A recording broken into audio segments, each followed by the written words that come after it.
Hey, what's going on everybody? Marvin here. Welcome back to another video. So how much profit can you really make with wholesale on Amazon FBA? Well, that's what I'm going to break down in this video because it's very common for people to blow up sales numbers, especially on YouTube, and talk about the sales numbers like it's the money they're actually bringing home, which isn't the case. I've actually watched videos where somebody breaks down their entire sales numbers for the course of the last year, and they remove their marketing budget for their products or whatever and subtract that from their sales numbers, but that's it. Then they claim that the rest is what they're taking home. Well, unless this person is exempt from paying Amazon fees like referral fees and fulfillment fees like the rest of us are paying, then this just isn't the case. Sales numbers are just revenue. Profit is what you get to bring home with you, and that's what matters. If there's anything that you take from this video, is that the only thing that matters is how much profit you're bringing home. Because if you're making $100,000 in sales, but your profit margins are zero, then who cares? Who cares what your sales numbers say, right? So again, in this video, I'm going to break down the profit margins you should expect, the range of profit margins you should expect from each product, and then at the end of the video, I'm going to tell you what is a good profit margin for you to invest in. But before we get started, like always, make sure to like the video,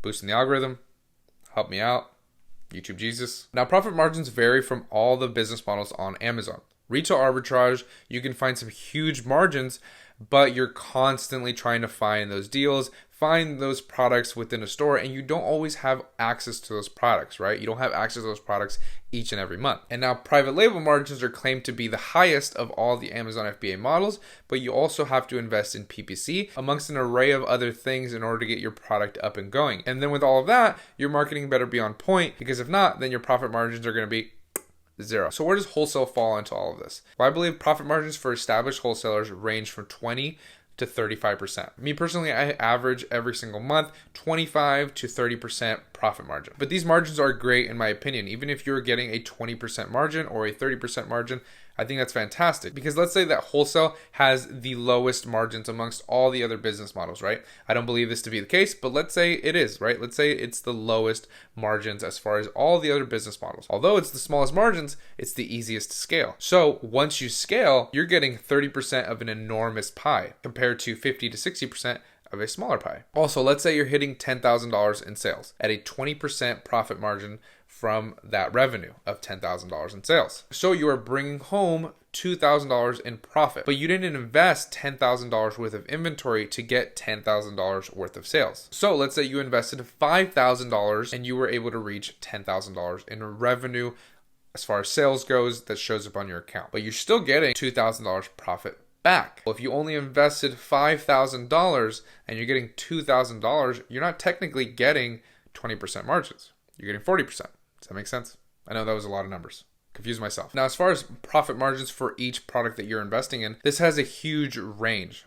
Products range from like 10% to 100% profit, 150 and beyond. So each product is different. And typically the smaller margin products do have a faster sales velocity. And not always, but a lot of cases they do have a faster sales velocity. So that makes up for being smaller margins. Because let's say you're making $1 of a product that you're going to be getting 1,000 sales each and every month. Well, you're making $1,000. Now, if you're asking yourself, well, every time I scan a list, I can't find anything above 10 to 15% profit margin. So how are these people getting 20 to 35% margins? You need to realize this, that those smaller 10% profit margin products can become a more profitable product after you negotiate. Now, let me give you a personal example. I've been selling this product for a very long time, but the first couple orders, I was only making 10% profit. After placing my first couple of orders, I negotiated with my supplier, and this 10% product turned into a 25% profit product.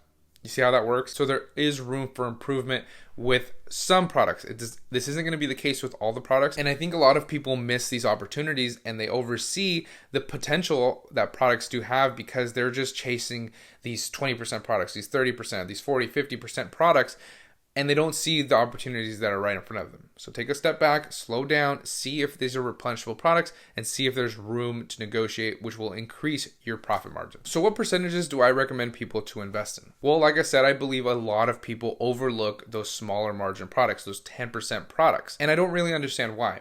Because if you're investing in a product that's going to give you a 10% return every single month, why wouldn't you do that? Where else are you going to get a 10% return in 1 month. And that's the key with these smaller margin products. If you're making 10% in 1 month, that's fantastic. But if you're making 10% over the course of 3 to 4 months, that's a terrible investment as far as Amazon FBA goes. 10% if they're very, very fast sellers. Now, I'm not telling you to only invest in 10% products. I'm just telling you to be a little more open-minded as far as those profit margins go. Because if you've done proper product research, you know the history of the product, then 10% margin is still fantastic. And a 10% product is very easy to find. But again, a lot of people overlook those smaller products. Now, there are going to be those people claiming that, well, smaller margins have so much more risk because if the price drops, then you have nowhere to go. You have no safety net. Well, if you've done proper product research, you know the history, you know the highs, you know the lows, then you can still make a safe investment if you've done proper product research. If you've done proper product research, then that risk is going to be minimized. I'm not telling you it's going to disappear. It's going to be minimized, and we are all about minimizing our risk. Now, with all that being said, I would not go lower than a 10% profit margin. That's just my personal preference. I do not entertain products that are lower than that. But those are the margins that you can expect from wholesale. Those are the margins you can expect from individual products. And I've also talked about how to increase your profit margins from one product to another. Just make sure you guys negotiate and make sure you know how to negotiate. As always, I have a course linked down below. It's the first link in the description. If you want to learn absolutely everything that you need to know about wholesale on Amazon, from the beginning to end and everything in between, all collectively in one place, nice and conveniently packaged just for you. And if you want to know how to get lower prices on your wholesale products, then you're going to want to watch the video on the screen where I break all that down. I'll see you guys in the next one.